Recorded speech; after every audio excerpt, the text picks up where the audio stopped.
प्राक्कलन समिति का बैठक था प्राक्कलन समिति का। मैं बोला ही ना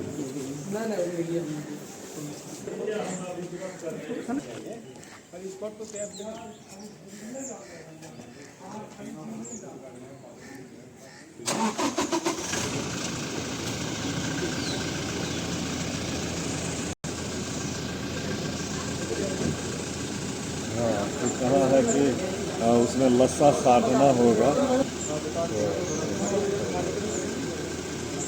ये बात कर लो, को पहले वाला ही रहेगा, या वो कह रहा था कि हम ज़रा अपने अकाउंटेंट से आपके अकाउंटेंट को बात कराते हैं, तो ज़रा बात कर लेना है।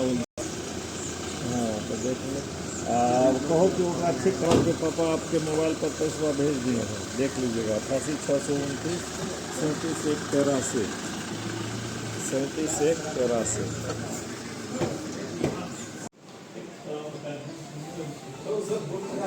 देखिए,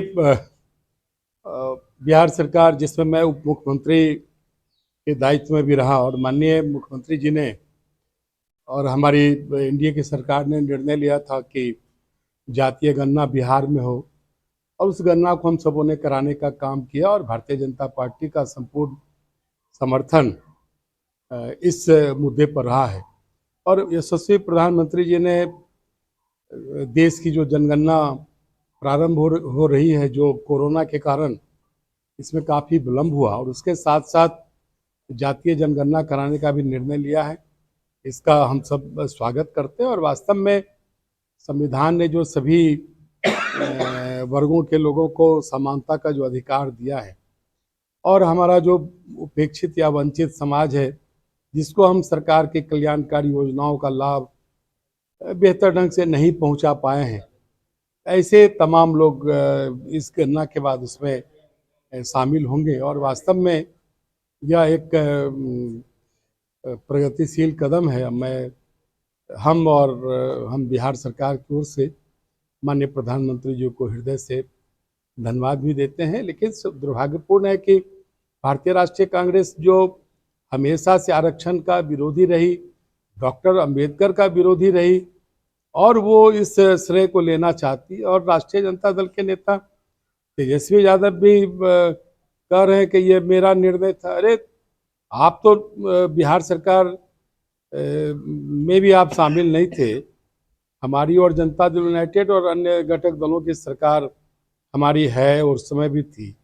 माल महाराज का मिर्जा खेले होली, इन लोग के पास तो कोई मुद्दा ही नहीं है, क्योंकि 2005 के पहले के बिहार को जिस प्रकार से इन्होंने रौंदा है, नौकरी के बदले जमीन और कई चीज़ें इस तरह से करके ये नाजायज धन इकट्ठा किए, और परिवारवाद के पोषक हैं।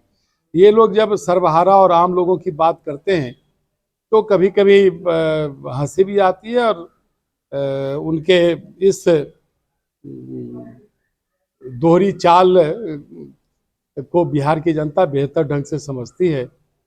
आखिर इनकी भी तो 15 वर्षों तक सरकार थी बिहार में, 2005 से, उसके पहले 95 से लेकर 90 से लेकर 2005 तक इनकी सरकार थी। तो क्यों नहीं उस समय जातीय जनगणना कराएं? भारतीय राष्ट्रीय कांग्रेस तो कभी चाहती नहीं थी कि लोगों को आरक्षण मिले, लेकिन आज वो इसकी हिस्सेदारी लेना चाहती है।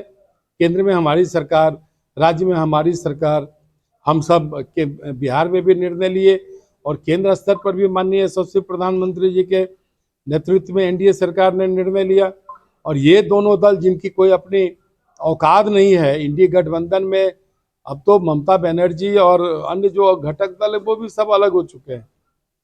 भारतीय राष्ट्रीय कांग्रेस और राष्ट्रीय जनता दल में भी कौन मुख्यमंत्री होंगे, इनको लेकर विवाद है। और खैर, विवाद होने का कोई लाभ भी नहीं है, ना इनकी सरकार होगी, ना इनके मुख्यमंत्री होने वाले हैं, क्योंकि बिहार की जनता अब जग चुकी है। क्योंकि बिहार को हम सबों ने कल्याणकारी योजनाओं से का लाभ समाज के कमजोर वर्गों तक पहुंचाने का काम किया।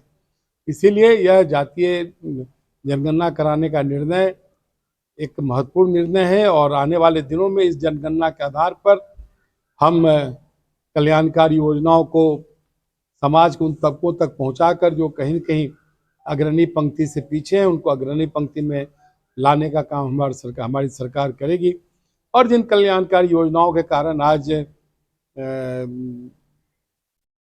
पूरे देश में एनडीए के यशस्वी नेता और हमारे प्रधानमंत्री श्री नरेंद्र भाई मोदी जी ने जिस प्रकार से एक बड़ी लंबी लकीर विकास की खींची है, लोगों के जीवन के परिवर्तन की एक जो लकीर खींची है, उस लकीर को ये लोग समांतर लकीर खींचना तो दूर है, उसको छू भी नहीं पाएंगे। पाकिस्तान जिस प्रकार से आतंकवादियों को संपूर्ण समर्थन देकर और उसकी जो खुफिया एजेंसी है उसके द्वारा पोषित आतंकवादी कश्मीर में पहलगाम में जिस प्रकार से वो आतंकवादी कार्रवाई की है, उससे हिंदुस्तान पूरे आक्रोश में है।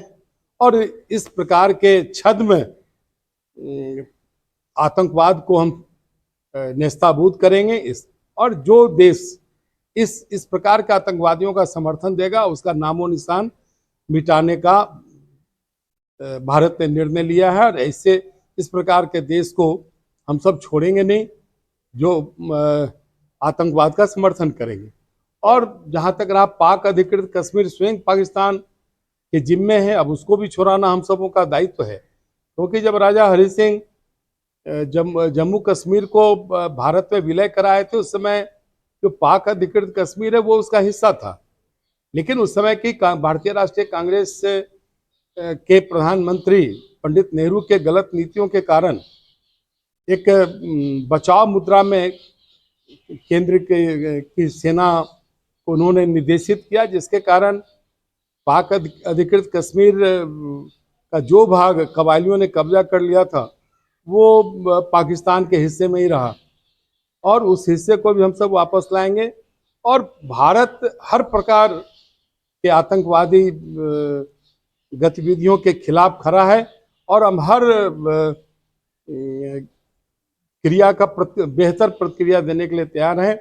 पाकिस्तान अगर एक व्यक्ति को, हमारे देश के निर्दोष व्यक्ति को मारना चाहेगा तो हम पूरे पाकिस्तान को अब नेस्ताभूत करने की तैयारी में हैं। इसलिए हम देशवासी अलर्ट मोड में हैं। और इस बार अगर पाकिस्तान ने जिस प्रकार की कार्रवाई की है, पाकिस्तान का नामो निशान मिटे, ये पूरा हिंदुस्तान चाहता है।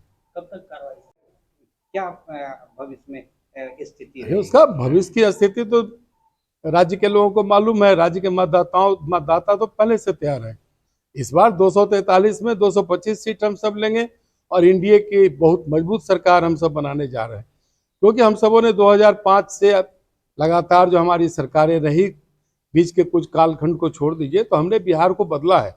और बदलते बिहार को महसूस बिहार की जनता ने की है। हम सब आत्मनिर्भर हुए हैं। अब पहले का बिहार नहीं रहा जिसे कभी माननीय उच्च न्यायालय ने जंगल राज कहा था। अब ये मंगल राज का बिहार है। हम सबों ने कल्याणकारी योजनाओं के द्वारा आम आदमी के जीवन स्तर को बदला है। हम सब अपनी योजनाओं के द्वारा जो बुनियादी सवाल थे, जिन सवालों को कहीं न कहीं बिहार की जनता खोज रहा था, उन सवालों को बेहतर ढंग से हम जनता के बीच में कल्याणकारी योजनाओं के माध्यम से ले जाने में सफल हुए।